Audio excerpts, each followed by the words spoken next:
TRK news. So ఈరోజు మనతో పాటు స్టూడియోలో అయితే ఉన్నారు ఫినాన్షియల్ ప్లానర్ మరుపుల మధు గారు మనతో పాటు ఉన్నారు. సార్ని అడిగి మరిన్ని వివరాలు తెలుసుకుందాం. ఏం లేదండి, చాలా మంది అయితే ₹1,00,00,000 సంపాదించడం చాలా ఈజీ అని అంటుంటారు. సో అది ఎలా సంపాదించుకోవచ్చు, అసలు ₹1,00,00,000 ఎలా వస్తాయని చాలా మంది క్వశ్చన్ మార్క్. ఆ క్వశ్చన్ మార్క్ని ఈరోజు నేను అడగబోతున్నాను. అడిగి పూర్తి ఇన్ఫర్మేషన్ అయితే గ్రాస్ చేసుకొని మనం కూడా ₹1,00,00,000 సంపాదిద్దాం. నమస్తే అండి. నమస్తే అండి. ఎలా ఉన్నారు? బాగున్నాను. ఓకే. సో ఇప్పుడే చెప్పాను కదండి, చాలా మంది ₹1,00,00,000 సంపాదించడం చాలా ఈజీ అంటున్నారు. అసలు ఎలా సంపాదించుకోగలుగుతామండి నిజంగా ₹1,00,00,000? సంపాదించడమా లేదంటే ఇన్వెస్ట్మెంట్ చేసి పెంచుకోవడం అనేది పెద్ద క్వశ్చన్ అన్నమాట. ఓకే. అయితే ఇప్పుడు సంపాదించడం ఈజీయా కాదా అనేది సంపాదించే వాళ్ళకి తెలుస్తుంది. కానీ ఇన్వెస్ట్మెంట్ వల్ల మాత్రం వాళ్ళు ఆ ₹1,00,00,000 సంపద పెంచుకోవచ్చు. అంటే ఇప్పుడు చాలా మంది ఎస్ఐపి ద్వారా మనము సంపాదించుకోవచ్చు అంటున్నారు. అంటే మ్యూచువల్ ఫండ్స్ లాగానా, లేకపోతే ఇంకెలా సంపాదించుకోవచ్చు ₹1,00,00,000? మ్యూచువల్ ఫండ్స్ లో ఇన్వెస్ట్మెంట్ చేయడం ద్వారా మీరు ఒక ₹1,00,00,000 సంపదను సృష్టించవచ్చు. అది ఎస్ఐపి ద్వారా అయినా ఒక ప్రాసెస్ ఉంది, లంసం ద్వారా అయినా ఒక ప్రాసెస్ ఉంది. అయితే ఎంత కాలంలో మనం సంపాదించుకోవాలి, అంత సంపద కూడబెట్టాలి అనేది పెద్ద క్వశ్చన్ అనమాట. ఇది అందరికి అర్థం కాదు. అసలు ₹1,00,00,000 అనగానే డబ్బులు ఉన్న వాళ్ళకి 10 ఏళ్ళు 5 ఏళ్ళు కూడా పడుతుంది. 50,000 ఎస్ఐపి చేసిన పెద్ద మ్యాటర్ ఏం కాదు. కానీ 10,000 ఎస్ఐపి చేస్తూ ₹1,00,00,000 సంపద అంటే మ్యూచువల్ ఫండ్లో ఏఎం అని అంటాం మనం దాన్ని. మ్యూచువల్ ఫండ్ పోర్ట్ఫోలియో ₹1,00,00,000 మనం సంపాదించాలంటే మాత్రం టైం పడుతుంది. సో దాని టైం మనం అర్థం చేసుకోవాలి. ₹1,00,00,000కు ఈ రోజు ఉన్న వాల్యూ, 20 ఏళ్ళ తర్వాత ఉన్న వాల్యూ, 30 ఏళ్ళ తర్వాత ఉన్న వాల్యూ అనేది మారిపోతూ ఉంటుంది. కాలంతో అనుగుణంగా ఇన్ఫ్లేషన్ వల్ల తగ్గిపోతూ ఉంటుంది. కాబట్టి ₹1,00,00,000 మీరు టార్గెట్ పెట్టుకున్నప్పుడు అన్నిటికంటే ముఖ్యంగా మీరు ఆలోచించాల్సింది మనం పెడుతున్నది ఎంతకాలం మనం వెయిట్ చేయగలుగుతాము, ఎంత రిటర్న్ వస్తుంది. ఈ మూడు కూడా ఇంపార్టెంట్ అనమాట. ₹1,00,00,000 మీరు 5,000తో కూడా పెట్టచ్చు. 5,000తో చేయాలంటే 20 సంవత్సరాలు పడుతుంది. ₹1,00,00,000 మీరు 10,000తో కూడా పెట్టచ్చు. ₹1,00,00,000 15,000తో కూడా మీరు సంపాదించుకోవచ్చు. 15,000 జనరల్గా బయట అందరికీ ప్రాచుర్యం ఉన్న ఒకే ఒక రూల్ ఏంటంటే 15-15-15 రూల్ అంటారు. 15 సంవత్సరాలు 15,000 ఎస్ఐపి 15% రిటర్న్ కానీ ఇచ్చినట్టయితే 15 సంవత్సరం నాడు మీకు ₹1,00,00,000 జమ అవుతుంది మ్యూచువల్ ఫండ్ కాంపౌండ్ వల్ల, పవర్ ఆఫ్ కాంపౌండింగ్ వల్ల. మన దగ్గర ఇప్పుడు 15,000 లేవు. మరి అందరికి సాధ్యం కాదు కదా 15,000. అలాగే కొంతమందికి 15,000 సాధ్యమైన 15 ఏళ్ళు వెయిట్ చేయరు కదా. సో మరి దీన్ని ఎలా ప్లాన్ చేసుకోవాలి? మన దగ్గర పెట్టే అమౌంట్ ఎంత, మన దగ్గర ఇన్వెస్ట్మెంట్ చేసే అమౌంట్ ఎంత అనేది ఫస్ట్ మీరు అర్థం చేసుకోవాలి. మీరు ఒక 10,000 సగటుకు ఒక వ్యక్తి కొత్తగా ఈక్విటీకి మ్యూచువల్ ఫండ్ సైడ్ వచ్చే వాళ్ళు ఒక 10,000 20,000తో స్టార్ట్ చేస్తారు. మీరు ఒక 10,000 చేస్తే క్యాల్కులేషన్ పర్పస్లో నేను చెప్తున్నాను. 10,000 చేస్తూ SIP every month every year ఒక 10% స్టాక్అప్ చేస్తూ వెళ్ళండి. ఒక 10% స్టాక్అప్ చేసుకుంటూ వెళ్ళండి. 15 సంవత్సరం నాడు మీ దగ్గర ₹1,00,00,000 ఉంటాయి. 15 సంవత్సరం మీ దగ్గర ₹1,00,00,000 ఉంటాయి. నాకు టాప్అప్ వద్దు అనుకుంటే 15,000 ఎస్ఐపినే ఆపకుండా తీయకుండా అలాగే ఉంచండి. మీకు 97 lakhs నుంచి 1 crore పోర్ట్ఫోలియో బిల్డ్ అవుతుంది. 15% రిటర్న్ ఇస్తారు. సింపుల్గా ₹1,00,00,000 అనేది ఈ విధంగా మనం సంపాదించుకునే ఛాన్స్ అనేది ఉంది. అయితే చాలా మందికి ఉన్న కన్ఫ్యూజన్ ఏంటంటే అప్పుడెప్పుడు 15 ఏళ్ళ తర్వాత వచ్చే ₹1,00,00,000 నేనేం చేసుకోవాలి, నాకు ఇప్పుడు 10 ఏళ్ళ అవసరాలు ఉన్నాయి. ఫస్ట్ అవసరాల కోసం చేసే ఎస్ఐపిని పక్కన పెట్టండి. వెల్త్ క్రియేషన్ కోసం చేసే ఎస్ఐపిని టార్గెట్ చేయండి. ఎందుకంటే ఇప్పుడు మీ పిల్లల ఎడ్యుకేషన్ 10 ఏళ్ళలో ఉంది అని అంటే దాన్ని కూడా ఇందులో పెట్టేసి నేను ₹1,00,00,000 కోసం ట్రై చేస్తున్నాను సార్ అని చెప్పేసి మళ్ళీ 10 ఏళ్ళ తర్వాత మీరు 10 లక్షలు 20 లక్షలు తీసేస్తే ₹1,00,00,000 ఏడవుతుంది. సో దానికో క్యాల్కులేషన్ ఉంది. Mathematically everything is possible. మాత్రం మ్యాథమెటికల్లీ.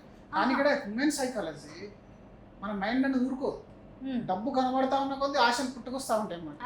డబ్బు కనబడుతున్న కొద్ది ఆశలు పుట్టుకొస్తాయి. 3 నుంచి లక్షలు 6 లక్షలు అయితే ఆగరు, 6 నుంచి 12 అయితే ఆగరు. దాన్ని తీసేస్తూనే ఉంటారు. అందుకే ఒక లక్ష్యాన్ని మీరు నిర్ణయించుకోండి. నాకు ఇప్పుడు ₹1,00,00,000 కావాలి అని అంటే for what purpose, A purpose కోసం నేను సేవ్ చేస్తున్నాను. నాకు ముందు ఇల్లు కొనేది ఉంది, కారు కొనేది ఉంది, పిల్లల ఎడ్యుకేషన్ ఉంది, మ్యారేజ్ ఉంది అని అంటే మాత్రం వాటికి గోల్ బేస్డ్ ఎస్ఐపీ చేసుకోండి. సపరేట్ చేయండి. లేదు నా దగ్గర ఉన్న శాలరీలో వీటన్నిటికీ ఎస్ఐపీ చేస్తూ దీనికోసం నేను చేయలేను అనుకుంటే దీన్ని పోస్ట్పోన్ చేయండి. దీనికి టైం ఇవ్వండి. దీన్ని మీరు 15,000 చేసే దగ్గర ఎంత చేయండి, 10,000 చేయండి, లేదా 5,000 చేయండి. కానీ దీన్ని లాంగ్ టర్మ్ ఉంచండి. ఎంతో కొంత అమౌంట్ మనం టచ్ చేయకుండా ఉండాలి. ఓకే. ఎంతో కొంత అమౌంట్ మనం టచ్ చేయకుండా ఉండాలి. అంటే ఇప్పుడు మన రెగ్యులర్ అవసరాల కోసం శాలరీ నుంచి ఎలాగైతే ఖర్చు పెట్టుకుంటున్నామో అవును. ఫ్యూచర్లో వచ్చే అవసరాలు కూడా ఆగవు.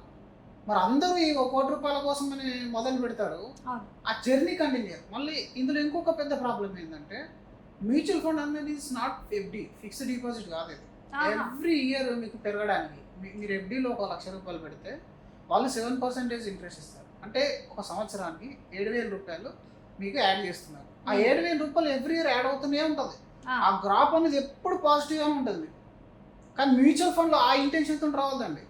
మ్యూచువల్ ఫండ్ ఆ ఇంటెన్షన్తో వస్తే మీరు మొదట్లోనే మోసపోయినట్టు ఫీల్ అయిపోయి ఎగ్జిట్ అవుతారు. ఎందుకంటే మ్యూచువల్ ఫండ్లో 30% రావచ్చు, 25% రావచ్చు, -20 కూడా వెళ్ళచ్చు. సో ఫస్ట్ 1 ఇయర్ నుంచి 3 ఇయర్స్ మధ్యలో ఆ వొలటాలిటీ పీరియడ్ మీరు బేర్ చేయాలి. లాస్ట్ మీరు 15 సంవత్సరాలు, 20 సంవత్సరాలు, 30 సంవత్సరాలు ఎస్ఐపి హిస్టరీ మీరు చూసుకున్నా దేర్ ఆర్ ఫండ్స్, చాలా పెద్ద ఫండ్స్ ఉన్నాయి, ఎప్పటి నుంచో 30 ఏళ్ళ నుంచి ఉన్నాయి. They delivered 19% return. 19% return deliver చేయాలి. అంటే 15% అనేది మీరు చూశారు కదా లైవ్లో ఆల్రెడీ ఉంది. కానీ ఎంతమంది ఆ జర్నీ కంటిన్యూ చేశారు 30 ఇయర్స్? ఎందరో వచ్చారు, ఎందరో వెళ్ళిపోయారు. వాళ్ళందరూ 19% వచ్చినట్టు కాదు. ఆ ఫండ్ మైనస్ రిటర్న్ ఇచ్చిన సంవత్సరాలు ఉన్నాయి, ఆ ఫండ్ 30% ఇచ్చిన రిటర్న్ కూడా ఉంది, ఇచ్చిన సంవత్సరం కూడా ఉంది. అంటే మీరు ఆ వొలటాలిటీని అర్థం చేసుకోవాలి. ఈ సంవత్సరం నా ఫండ్ 30% ఇచ్చిందని doesn't mean that every fund మనకు 30% ఇస్తుంది, ఎవ్రీ ఇయర్ ఇస్తుందని కాదు. ఈసారి 30 ఇస్తే నెక్స్ట్ ఇయర్ అది -10 ఇవ్వచ్చు, -5 ఇవ్వచ్చు. ఈ -10 + 30 యావరేజ్ ఎంత అవుతుంది? 12-15% మధ్యలో వస్తుంది. So fair expectation is 15, fair expectation, ఇంకా కన్జర్వేటివ్ ఎక్స్పెక్టేషన్ ఈజ్ 12. దీన్ని ఏ విధంగా ప్లాన్ చేసుకోవాలి, ఇంకొంచెం బెటర్ వేలా నేను ఎవరి దగ్గర హెల్ప్ తీసుకుంటే నేను ఈ యావరేజ్ ఒక 12 కానీ 15 కానీ బీట్ చేయగలుగుతానని ఆలోచించాలి తప్ప నాకు 30% లాస్ట్ ఇయర్ ఇచ్చింది సార్, ఈ సంవత్సరం మీరు ఇచ్చిన ఫండ్స్ ఇవ్వలేదు, లేకపోతే నేను పెట్టిన ఫండ్ ఇవ్వట్లేదు అని చెప్పి మీరు జంప్ కావద్దు. ఈ సంవత్సరం ఇవ్వాలి, మళ్ళీ నెక్స్ట్ ఇయర్ యాడ్ అవుతుంది.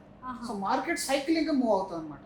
ఈ సైకిల్ మనం అర్థం చేసుకోవాలి. మొదటి 5-10 సంవత్సరాలు మీరు కనుక మ్యూచువల్ ఫండ్ ఎస్ఐపిలో కంటిన్యూ అయ్యి ఉంటే మీరు లైఫ్ టైం అమౌంట్ విత్డ్రా చేయరండి.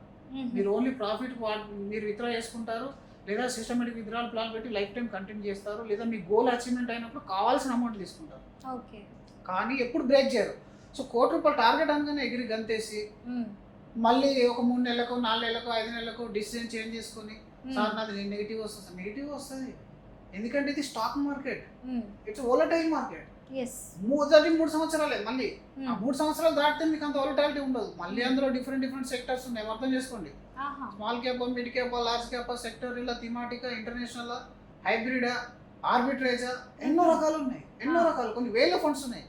సో ఆ వేల ఫండ్స్లో మన గోల్కు తగ్గ ఫండ్ ఏంటి, ఏ ఫండ్ మేనేజర్ బాగా మెయింటైన్ చేస్తున్నాడు అని మీరు అర్థం చేసుకుంటే మాత్రం ₹1 సంపాదించడం అనేది కల కాదు. ₹1 సంపాదించడం అనేది, ₹1 పోర్ట్ఫోలియో బిల్డ్ చేసుకోవడం అనేది ఇది ఒక ట్రాష్ కాదు, ఇది ఒక ఫేక్ కమిట్మెంట్ కూడా కాదు. It is 100% ప్రూవెనే. సో కానీ పేషెన్స్ ఉండాలి, వొలటాలిటీని అర్థం చేసుకోవాలి, డిసిప్లిన్ ఉండాలి. అన్నిటికంటే ముఖ్యంగా డిసిప్లిన్. నేను ఎంత సేవ్ చేస్తున్నాను, ఫండ్ ఎంత రిటర్న్ ఇస్తుంది, అది ఎంత కాంపౌండ్తోని గ్రో అవుతుంది, అది ఎంత కాంపౌండ్ రిటర్న్తో గ్రో అవుతుంది. ఇది 3 కనుక మీరు చూసుకొని బాగా ప్లాన్ చేసుకుంటే ₹1 అనేది ఎవరికైనా వస్తుంది.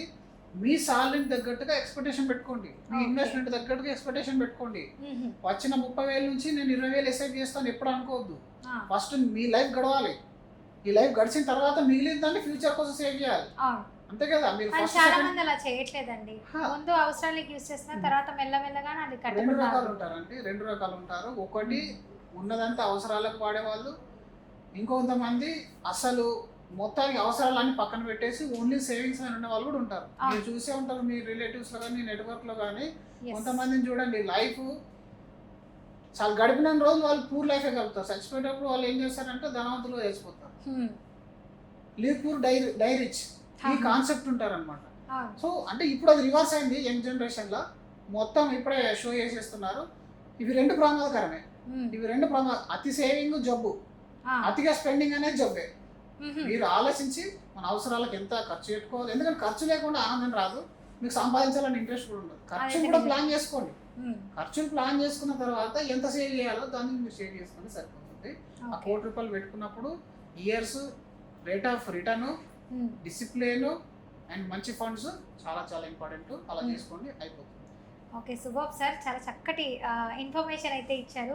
సో చూసారు కదా వ్యూవర్స్, మీ అందరికైతే బాగా అర్థమైనట్టుంది, నాకైతే అనిపిస్తుంది. నాకు చాలా చక్కటి అయితే ఇన్ఫర్మేషన్ అయితే గ్రాస్ చేసుకున్నాను నేను కూడా. సో ఇంకా మీకు ఏదైనా డౌట్స్ ఉంటే కింద కమెంట్ రూపంలో తెలియజేయండి. నెక్స్ట్ ఎపిసోడ్లో ఆ క్వశ్చన్స్ అన్నీ అయితే అడగడం అయితే జరుగుతుంది. Thank you sir. Thank you అండి.